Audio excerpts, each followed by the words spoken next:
नागपुर में ठेकेदार की धोखाधड़ी का मामला सामने है। तहसील थाना क्षेत्र में एक ठेकेदार ने घर निर्माण का काम अधूरा छोड़ दिया।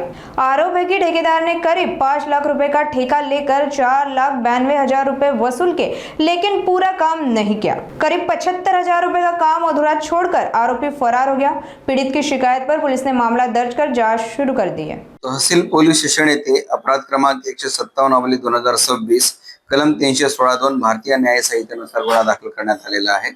यातील फिर्यादी मनोज मनोहर खापेकर व 41 वर्षे, राहणार पिवळी शाळा, दादरा पूल जवळ, पोलीस ठाणे तहसील यांनी त्यांच्या घराचा बांधकाम यातील आरोपी रुपेश केसरी प्रसाद देसाई वय अंदाजे 55 वर्षे, राहणार मस्कासात, नागपूर यांना 5 लाख रुपयात बांधकाम करून देण्याचं त्यांनी मान्य केलं आणि एकूण 4,92,700 रुपये त्यांना दिले।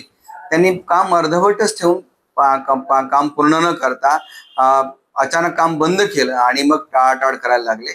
फिर्यादीने वारंवार त्यांना विनंती केली, पण त्यांनी त्यांचं कोणतं ऐकलं नाही। किंबहुना त्यांनी जे पैसे घेतले, जेवढे पैसे घेतले तेवढे बांधकाम सुद्धा त्यांनी करून दिलं नाही आणि त्यांची फसवणूक केली। अशा फिर्यादीच्या रिपोर्टवरून आम्ही आरोपी विरुद्ध गुन्हा दाखल केलेला आहे। पुढील तपास PSI शाहकार हे करीत आहेत।